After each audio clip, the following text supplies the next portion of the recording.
Hello everyone, I am तृप्ति मल्होत्रा। आज से एक बुक रीड करनी शुरू की है, आत्म अनुशासन की शक्ति, बहाने बनाना छोड़ दें। ये ब्रायन ट्रेसी ने लिखी है, जो कि बहुत ही इंस्पिरेशनल पर्सन है। वे हाई स्कूल की पढ़ाई भी पूरी नहीं कर पाए और कई सालों की मजदूरी की। उसके बाद उन्होंने एहसास हुआ कि उनका जो फ्यूचर है वो बहुत लिमिटेड है इस फील्ड में। तो उन्होंने आत्म अनुशासन की शक्ति से अपना पूरी लाइफ चेंज कर ली, जिसमें उन्होंने सेल्स में, मार्केटिंग में, इन्वेस्टमेंट में, रियल एस्टेट डेवलप में और मैनेजमेंट कंसल्टेशन में बहुत प्रोग्रेस और बहुत सक्सेस हासिल किया है। बुक उन्हीं की लाइफ के एक्सपीरियंसेस के बारे में है, तो चलिए पढ़ना शुरू करते हैं। आत्म अनुशासन और व्यक्तिगत सफलता। जीवन में आपकी सफलता इस बात पर निर्भर नहीं करती कि आप क्या करते हैं और क्या प्राप्त करते हैं। सफलता इस बात पर ज़्यादा निर्भर करती है कि आप कैसे इंसान बनते हैं। जैसा कि अरस्तु ने लिखा था, चारित्रिक विकास ही जीवन का अंतिम ध्येय है। इसका क्या मतलब है कि आपने कितने पैसे कमाए, लाइफ में कितने बड़े घर बनाए, कितनी बड़ी बिल्डिंग्स हैं आपके पास, कौन सी गाड़ी है, वो सिर्फ चीज़ें कुछ भी मायने नहीं रखती। मायने सिर्फ ये रखता है कि आप खुद कैसे इंसान हैं। क्या आप गरीबों की मदद करते हैं? क्या आप समाज के उत्थान के लिए कोई अच्छा कार्य करते हैं? क्या आप अपने परिवार में एक अच्छा बोलने का व्यवहार रखते हैं? कहीं आप में ईगो तो नहीं है? क्या आप लोगों से गलत व्यवहार तो नहीं करते? क्योंकि चारित्रिक विकास ही जीवन का अंतिम ध्येय है। अगर आपका चरित्र अच्छा है, आपके गुण अच्छे हैं, तो इसका मतलब कि आपने जीवन में सच्ची सफलता हासिल की है। इन अध्यायों में आप सीखेंगे कि उत्कृष्ट व्यक्ति बनने के लिए अनुशासन कैसे विकसित किया जाए और इसका उपयोग कैसे किया जाए। हम सीखेंगे कि ज़्यादा आत्मसम्मान, स्वाभिमान और आत्मगौरव कैसे विकसित किया जाए।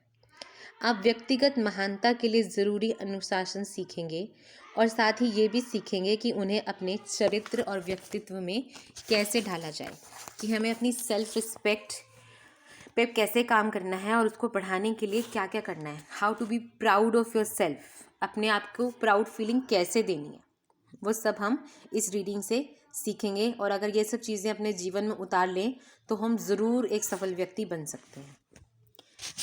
आत्म अनुशासन और सफलता। स्वयं को जीतना ही प्रथम और सर्वश्रेष्ठ विजय है। दूसरों पे विजय तो कोई भी पालेगा, लेकिन अगर आपने खुद को जीत लिया, अपनी इच्छाओं पे, अपने व्यवहार पे, अपने गुस्से पे, अपने इमोशंस पे कंट्रोल पा लिया, जैसा कि हमारे हिंदुज़म में लिखा है कि अगर आप इंद्रजय बन गए, अगर आपने अपनी इंद्रियों पे काबू पा लिया, तो आप किसी भी फील्ड में पीछे नहीं रह सकते, आपको सफलता मिलेगी ही मिलेगी। कुछ लोग अपने व्यक्तिगत और व्यावसायिक जीवन में बाकी लोगों से ज़्यादा सफलता क्यों प्राप्त करते हैं? ऐसा क्या होता है उनके पास? इस बारे में मानव इतिहास के सर्वश्रेष्ठ लोगों ने अपने अपने उत्तर दिए हैं। आज से 2300 वर्ष से भी पूर्व अरस्तु ने लिखा था कि खुशी पाना ही जीवन का परम लक्ष्य है। उन्होंने कहा था कि हम में से प्रत्येक व्यक्ति को इस बड़े प्रश्न का उत्तर खोजना चाहिए कि खुश रहने के लिए हमें कैसे जीना चाहिए। इस प्रश्न को पूछने और इसका सही उत्तर देने और फिर उस उत्तर पर अमल करने की योग्यता ही काफ़ी हद तक तय करेगी कि आप अपनी खुशी प्राप्त कर पाते हैं या नहीं, और अगर आप कर पाते हैं तो कितनी जल्दी। क्या मतलब है कि लाइफ में सफल होने का मतलब क्या है कि आपको खुशी मिली है या नहीं मिली है। कई लोगों के पास इतना पैसा होता है कि जो मर्ज़ी खरीद ले दुनिया का, लेकिन वो फिर भी खुश नहीं रह पाते। खुश तो वो इंसान भी रह लेता है जो एक रिक्शा चलाता है, लेकिन शाम को जब वो देखता है कि मैंने आज अपने बच्चों का पेट भर दिया है, आज मैं चैन की नींद सो सकता हूँ, वो खुशी का अनुभव करता है। लेकिन कोई करोड़पति होने के बाद भी चैन की नींद नहीं सो पाता, क्योंकि उसके पास कुछ और है ही नहीं पैसों के अलावा, है ना। तो हमें सबसे पहले खुद को खुश करना है, तो आपको दूसरों को खुशी देनी आनी चाहिए। जो बांटोगे वो आपको सबसे ज़्यादा मिलेगा, राइट। खुश रहने के लिए हमें कैसे जीना चाहिए, इस प्रश्न का उत्तर देने और फिर उस उत्तर पर अमल करने की योग्यता ही काफ़ी हद तक तय करेगी कि आप खुशी प्राप्त कर पाते हैं या नहीं। खुशी सिर्फ पैसों से नहीं आती, पैसे ज़रूरी हैं, बहुत ज़रूरी हैं लाइफ में, उसके बिना काफ़ी चीज़ें संभव नहीं हो पाती। आज की टेक्नोलॉजिकल फील्ड या कह लें आज की दुनिया में जहाँ पर सब कुछ पैसे में ही तोला जाता है, उसमें तो खास करके कि पैसे के बिना कुछ भी संभव नहीं है।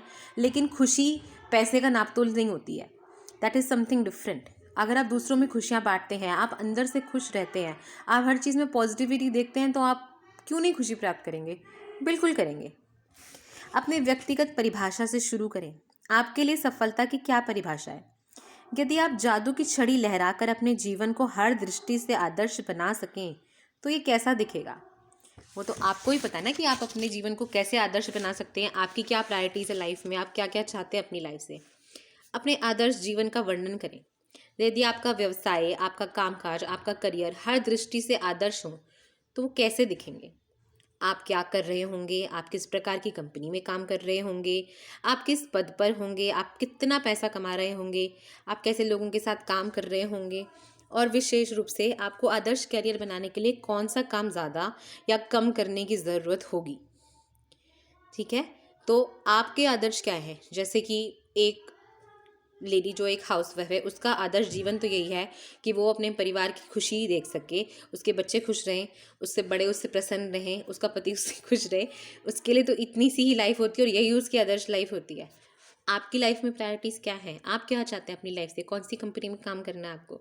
रिलायंस के साथ काम करना है या टाटा के साथ काम करना है?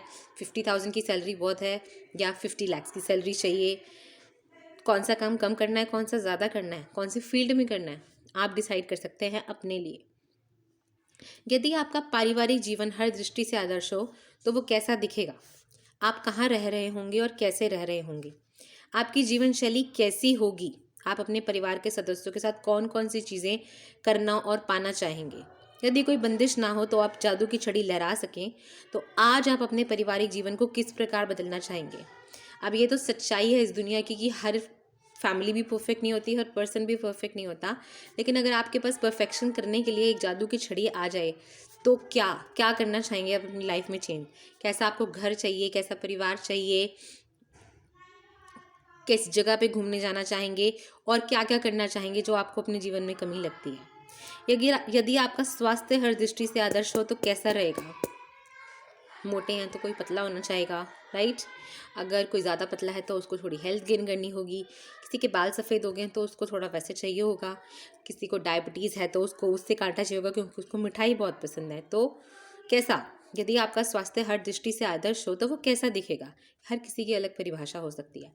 आप कैसा महसूस करेंगे, आपका वज़न कितना होगा, आपके स्वास्थ्य और फिटनेस का स्तर आज से कितना अलग होगा, और सबसे बड़ी बात, आपका स्वास्थ्य और ऊर्जा के अपने आदर्श स्तर की ओर बढ़ने के लिए कौन सा कदम तत्काल उठा सकते हैं? That is the main question, कि अपनी हेल्थ और अपनी बॉडी की एनर्जी को इम्प्रूव करने के लिए क्या कर सकते हैं जो आप आज ही करें और उसमें इम्प्रूवमेंट आने लगे। जादू की छड़ी तो कोई नहीं ना फिरेगी। या आपको वेट कम करना है तो आज 80 किलो के हो, कल 70 किलो के हो जाओ, ऐसा नहीं हो सकता ना। Unless you try. आपको डाइट भी करना पड़ेगा, थोड़ा सा वॉकिंग भी करनी पड़ेगी, थोड़ा सा वर्कआउट भी करना पड़ेगा। तो क्या कर सकते हैं जो आज से शुरू करेंगे तो आपको फेवरेबल रिजल्ट्स मिलेंगे। यदि आपकी आर्थिक स्थिति आदर्श हो, तो आपके बैंक खाते में कितना पैसा होगा? आपको अपने निवेशों से हर माह और हर वर्ष कितना कमा रहे होंगे? आपकी इन्वेस्टमेंट्स कैसी होंगी? यहाँ पे ये कह रहे हैं आपका बैंक बैलेंस कितना होगा। यदि आपके पास इतना पर्याप्त पैसा हो कि आपको दोबारा पैसे की चिंता ना करनी पड़े, यानी कि आप फाइनेंशियल फ्रीडम अटेन कर लेंगे, तो वो कितना पैसा होगा कि आपको फाइनेंशियल फ्रीडम मिल जाए, कि आपको सोचना ना पड़े कि आज मैं कोई काम नहीं करता, अब से मैं काम करना छोड़ देता हूँ, मेरी मंथली इनकम इतनी आ रही है, मुझे और की ज़रूरत नहीं है। वो कितनी अमाउंट होगी?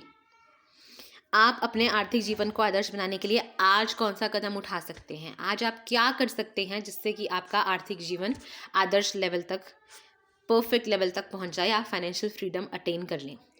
ठीक है, अगर इन सभी चीज़ों के प्रश्नों के उत्तर आपको मिल जाएं, और फिर उसके लिए आप कौन से कदम उठाएंगे, वो चीज़ डिसाइड करेगी कि आपकी लाइफ आगे चल के कैसी होगी।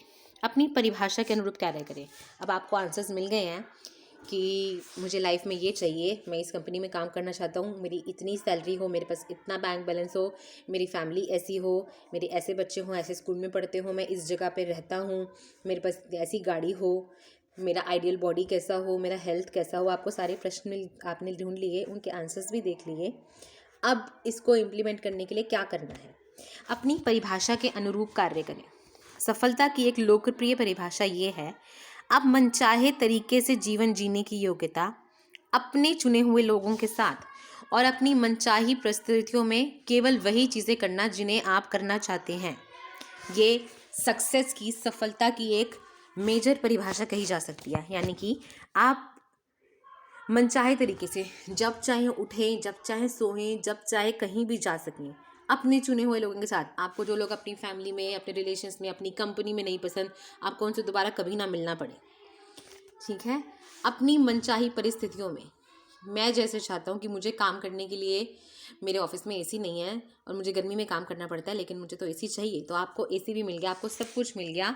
तो ये सब चीज़ें एक सक्सेस की डेफिनेशन कही जाती हैं। अगेन आई से, अपने मनचाहे तरीके से जीवन जीने की योग्यता, अपने चुने हुए लोगों के साथ और अपनी मनचाही परिस्थितियों में केवल वही चीज़ें करना जिन्हें आप करना चाहते हैं, वो सफलता की असल परिभाषा है। Doing what you love with the people you love and with the environment you love. That is the definition of real success. जब आप हर क्षेत्र में सफलता की नई परिभाषा तय कर लेते हैं तो आपको तत्काल दिख जाएगा कि आपको अपने जीवन को आदर्श बनाने के लिए कौन सी चीज़ें कम या ज़्यादा करनी चाहिए। आपको खुद से आंसर मिल जाएंगे कि आपको क्या ज़्यादा करना है अपनी लाइफ में और क्या कम करना है, जिससे कि आपको अपना परफेक्ट एनवायरनमेंट, अपनी परफेक्ट सक्सेस की डेफिनेशन मिल सके। आमतौर पर आपको आपको अपने सपनों की दिशा में आगे बढ़ने से रोकने वाली सबसे बड़ी चीज़ होती है, क्या होती है? क्या होती है? आपके प्रिय बहाने और आत्म अनुशासन का अभाव। अभी मेरी प्रॉब्लम क्या है, मेरे को वेट लूज़ करना है, लेकिन उसमें आदत क्या है, कल कर लूँगी यार, अभी बहुत ठंडा है, अभी वॉक पे कौन जाएगा, अभी डाइट वाला खाना कौन खाएगा, अभी मैं नहीं करूँगी तो कैसे होगा भाई, मुझे ही करना पड़ेगा ना, राइट। तो आपको रोकने वाली शक्ति कौन है? आप खुद, आपके बहाने, आपका लैक ऑफ सेल्फ डिसिप्लिन। क्योंकि आप कोई स्टेप नहीं उठाते उस फील्ड में तो उसका रिजल्ट तो कभी मिलेगा ही नहीं ना, है ना। तो आपको ही करना पड़ेगा। ऐसा नहीं है कि आपको पता नहीं है कि आपको क्या करना है, आपको सब पता है, आपको अच्छी तरह से पता है, लेकिन आपको जो भी करना चाहिए, चाहे उसे करने का मन हो या ना हो, वह आप इसलिए नहीं करते हैं क्योंकि आप में अनुशासन नहीं है। जिसको पता है कि मुझे, जो एथलीट है, ठीक है, जिसको ओलंपिक्स में जाना ही जाना है, उसको पता है कि आज बारिश है, आज ठंड है, आज गर्मी है, आज मुझे बुखार है, लेकिन मुझे प्रैक्टिस करनी है, मुझे 1 घंटे 2 घंटे अपनी प्रैक्टिस को देने ही है, बिकॉज ही सेल्फ डिसिप्लिन। उसका एक गोल है उसके पास कि मुझे ओलंपिक्स में जाना ही है। जिसके पास नहीं है तो उसको क्या है कि चल यार अभी नहीं कर तो अगले महीने कर लेंगे ना। बट अगर आप सेल्फ आत्मनुशासन नहीं सीखेंगे तो लाइफ में कभी सफल नहीं हो पाएंगे। मैं भी शामिल हूँ, मैं भी पूरा एफर्ट नहीं करती, बट विल ट्राई, साथ में हम मिल के करेंगे, राइट। शीर्षक 20% लोगों के समूह में शामिल हों। कि लाइफ में ऐसा कहा जाता है, दोबारा पढ़ती हूँ स्टेटमेंट, हमारे समाज में शीर्षक 20% लोग और 80% धन कमाते हैं और 80% दौलत और पुरस्कारों का आनंद लेते हैं। क्या कह रहे हैं ये कि सिर्फ 20% लोग ऐसे हैं 100% में से जो 80% मनी कमा रहे हैं और 80% वेल्थ और जो भी प्राइजेस और जो भी चीज़ें होती हैं अबंडेंस उन्हीं के पास होती हैं। यह परेटो सिद्धांत 1895 में विल्फ्रेडो परेटो ने पहली बार बताया था और तब से अब तक ये बार बार सही साबित हो चुका है कि दुनिया की सारी दौलत 20% लोगों के हाथ में ही है, बाकी 80% लोग लगता है उनके लिए ही काम कर रहे हैं और उनको सिर्फ 20% मिलता है यूटिलाइज करने के लिए। करियर में आपका पहला लक्ष्य यही होना चाहिए कि आप चुने हुए क्षेत्र में शीर्ष 20% लोगों के समूह में पहुंच जाएं, राइट। आपके करियर में आप किसी भी फील्ड में कहीं भी कुछ भी कर रहे हैं, लेकिन आपका गोल क्या होना चाहिए अगर आपको सक्सेस पानी है तो, कि मैं टॉप 20% में कैसे पहुंचूंगा। That is the main goal, आपको यही गोल फॉलो करना चाहिए। 21वीं सदी में ज्ञान और योग्यता बहुत महत्वपूर्ण और मूल्यवान है। आपको पता ही है कि आजकल तो टेक्नोलॉजी और नॉलेज के बिना कुछ भी नहीं होता। अगर आपको लिखना पढ़ना भी नहीं आता तो भी मोबाइल ऑपरेट करना तो अच्छे से आना चाहिए, ठीक है। ज्ञान और योग्यता बहुत महत्वपूर्ण और बहुत मूल्यवान है। आप जितना ज़्यादा ज्ञान प्राप्त करते हैं, जितने अपने स्किल्स को डेवलप करते हैं और जितने ज़्यादा योग्य बनते हैं, उतने ही आप लायक बनेंगे, उतने ही अधिक सक्षम और मूल्यवान होते हैं, उतने ही आपकी वैल्यू लाइफ में बढ़ती जाएगी। अपना स्किल सेट, अपनी कोर स्किल्स आपको खुद ही इम्प्रूव करनी होती हैं। जितनी इम्प्रूवमेंट लाओगे, जितनी लर्निंग करोगे, जितनी नॉलेज बढ़ाओगे आप, उतने ही ज़्यादा आप खुद वैल्यूएबल बन जाओगे, अपनी नज़रों में भी और दूसरों की नज़रों में भी। जैसे जैसे आप अपने काम में बेहतर होते जाते हैं, आपकी आमदनी कमाने की क्षमता भी बढ़ती जाती है, चक्रवृद्धि ब्याज की तरह। जैसे कि जैसे जैसे आप अपने काम में इम्प्रूवमेंट लाओगे तो आपकी इनकम सोर्सेज और इनकम कैपेबिलिटी अपने आप बढ़ती जाएगी। जैसे कि कंपाउंड इंटरेस्ट के सहायता से पैसे बढ़ते जाते हैं, वैसे ही बिल्कुल सेम। दुर्भाग्य से अधिकांश लोग यानी नीचे के 80% लोग अपनी योग्यताएं बढ़ाने के लिए बहुत कम प्रयास करते हैं या बिल्कुल भी नहीं करते। उनको लगता है कि हाँ भाई 40,000 की सैलरी मिल रही है, मेरा घर अच्छे से चल रहा है, अब मुझे और इम्प्रूवमेंट नहीं करनी चाहिए, मैं ठीक हूँ यहीं पे, है ना। लेकिन ऐसा नहीं होता है। आपको हमेशा अपने स्किल्स को इम्प्रूव करने के लिए काम करना ही चाहिए। जॉर्फी कैल्विन की 2009 में प्रकाशित पुस्तक टैलेंट इज ओवररेटेड के अनुसार अधिकांश लोग नौकरी के पहले साल में अपना काम सीखते हैं और इसके बाद वो कुछ भी नहीं सीखते। वो सिर्फ बेसिक्स लर्न कर लेते हैं कि मेरा काम ऐसे होता है और ऐसे ही चलता रहेगा। एक 2% इम्प्रूवमेंट या 10% इम्प्रूवमेंट जो भी इंक्रीमेंट कंपनी की तरफ से मिलती है वो तो मुझे मिलती रहेगी ना, तो मुझे और कुछ करने की तो ज़रूरत ही नहीं है। हर शेष वो कहीं भी प्रोग्रेस नहीं करते। अगर क्लर्क बने थे तो क्लर्क ही बने रह जाते हैं, या हद थोड़ी सी इम्प्रूवमेंट कर लेंगे तो असिस्टेंट मैनेजर बन जाएंगे, उसके अलावा वो कुछ भी नहीं कर पाते। लेकिन अगर अपना स्किल सेट इम्प्रूव कर लेते तो शायद मैनेजर या सीईओ भी बन जाते कंपनी के, है ना। तो हर क्षेत्र के शीर्षक लोग ही निरंतर बेहतर बनने के प्रति समर्पित होते हैं। जो मैनेजर बनता है उसको होड़ होती है कि मुझे तो कंपनी का सीईओ बनना है, सीईओ बन गया तो प्रेसिडेंट भी बनना है, मुझे कंपनी का शेयर होल्डर भी बनना है, ठीक है। वो काम करता रहता है और करना भी चाहिए हर किसी को। जो नहीं करता वो फिर लाइफ में प्रोग्रेस नहीं कर पाता है। ज्ञान, योग्यता और कड़ी मेहनत पर आधारित उत्पादक क्षमता में असमानता इतनी ज़्यादा बढ़ गई है कि अमेरिका के 33% आर्थिक संसाधन शीर्ष 1% लोगों के नियंत्रण में है। क्या मतलब है? ज्ञान, नॉलेज, योग्यता, स्किल्स और कड़ी मेहनत, हार्ड वर्क पर आधारित उत्पादक क्षमता, प्रोडक्टिविटी में असमानता, डिफरेंस इतना बढ़ गया है कि अमेरिका में 33% आर्थिक संसाधन, मनी एंड वेल्थ सिर्फ टॉप 1% लोगों के हाथ में है। Only top 1% controls the 33% wealth of the country. ये अमेरिका की बात हो रही है, इंडिया में तो इससे भी बुरा हाल है, आपको पता ही है, ठीक है।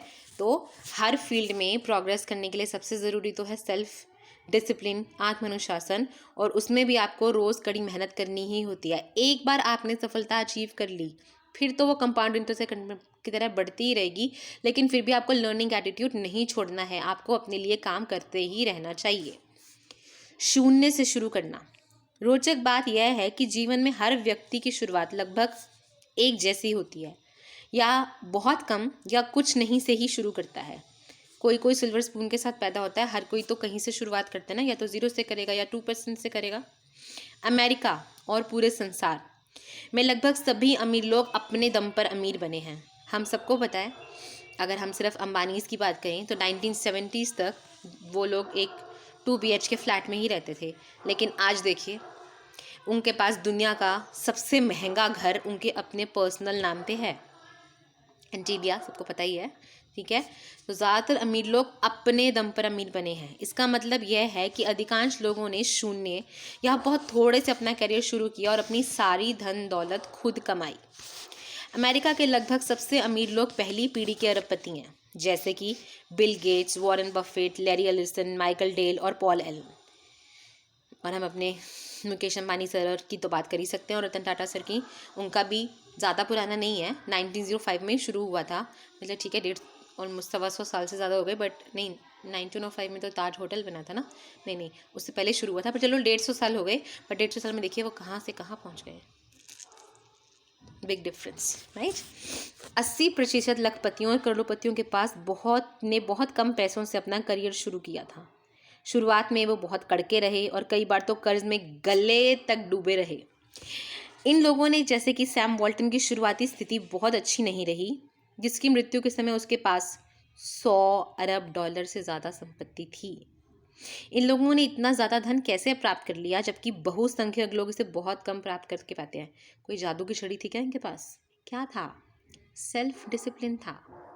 ठीक है, सीखने की क्षमता थी, कार्य करने का हौसला था, कभी पीछे ना हटने की एक ललक थी कि हमें आगे बढ़ना ही है, हमें पीछे नहीं हटना है, तभी यहाँ तक पहुँचे, ऐसे नहीं पहुँचे।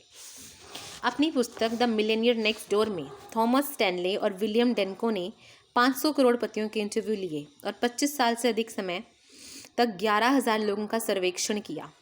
उन्होंने उनसे पूछा कि आखिर उन्होंने आर्थिक स्वतंत्रता, फाइनेंशियल फ्रीडम, कैसे प्राप्त कर ली, जबकि उनके जैसे ही परिस्थितियों में रहने वाले अधिकांश लोग अब भी संघर्ष कर रहे हैं, कि मोस्टली लोग तो अभी भी स्ट्रगल ही कर रहे हैं। आपको कैसे फाइनेंशियल फ्रीडम मिल गया?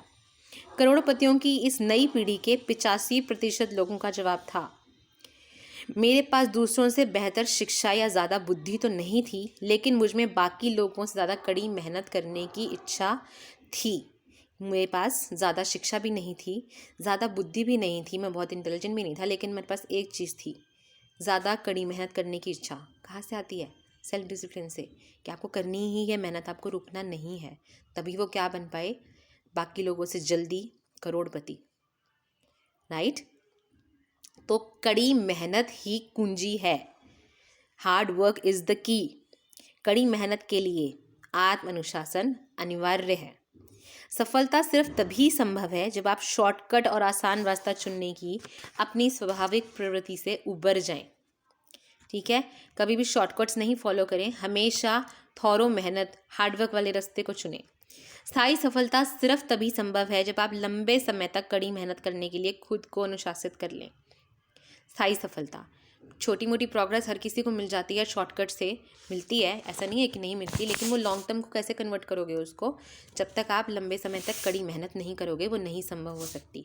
इसके लिए आपको आत्म अनुशासित रहना होगा। जैसा कि मैंने प्रस्तावना में बताया था कि जीवन की शुरुआत में मैं बिल्कुल भी कंगाल था। वर्षों तक मैं मजदूरी करता रहा, जिसने मुझे बस महीना गुजारने के लायक पैसे मिलते थे। तब मजदूरी का काम मिलना बंद हो गया तो मैं सेल्स के क्षेत्र में आ गया। यहाँ भी मैं कई महीनों तक असफलता से जूते घिसता रहा, जब तक कि मैंने खुद से ये सवाल नहीं पूछा कि बिक्री के क्षेत्र में कुछ लोग दूसरों से ज़्यादा सफल क्यों होते हैं। एक दिन एक सफल सेल्समैन ने मुझे बताया कि शीर्ष 20% सेल्स पीपल 80% पैसे कमाते हैं। ये स्ट्रैटेजी हर जगह चलती है, रूल हर जगह फॉलो होता है, 20-80 वाला। मुझे ये बात पहले कभी नहीं सुनी थी मैंने। इसका मतलब था कि नीचे के 80% सेल्स पीपल को बचे हुए 20% पैसों से ही संतोष करना पड़ता है, क्योंकि टॉप 20% 80% मनी ले जाते हैं, तो नीचे वाले 80% के लिए तो 20% मनी ही बचा ना। यह सुनने के बाद मैंने तुरंत निर्णय लिया कि जो चाहे हो जाए, मैं शीर्ष 20% सेल्स पीपल के समूह में शामिल होकर रहूँगा। इस निर्णय ने मेरा जीवन बदल दिया। महान नियम। फिर मैंने ब्रह्मांड का फौलादी नियम सीखा, जिसकी बदौलत मैंने शीर्ष 20% सेल्स पीपल के समूह में पहुंच गया। यह फौलादी नियम था कारण और परिणाम का नियम, या बोने और काटने का नियम। यह नियम कहता है कि हर परिणाम के पीछे एक या कई निश्चित कारण होते हैं। आप इसको न्यूटन के कॉन्सेप्ट के बारे में भी समझ सकते हैं। जैसे न्यूटन का थर्ड लॉ कहता है, second law, every action has a equal and opposite reaction. आप जो करते हैं उसका रिएक्शन तो आपको मिलेगा ही मिलेगा। हर एक परिणाम के पीछे, एवरी रिजल्ट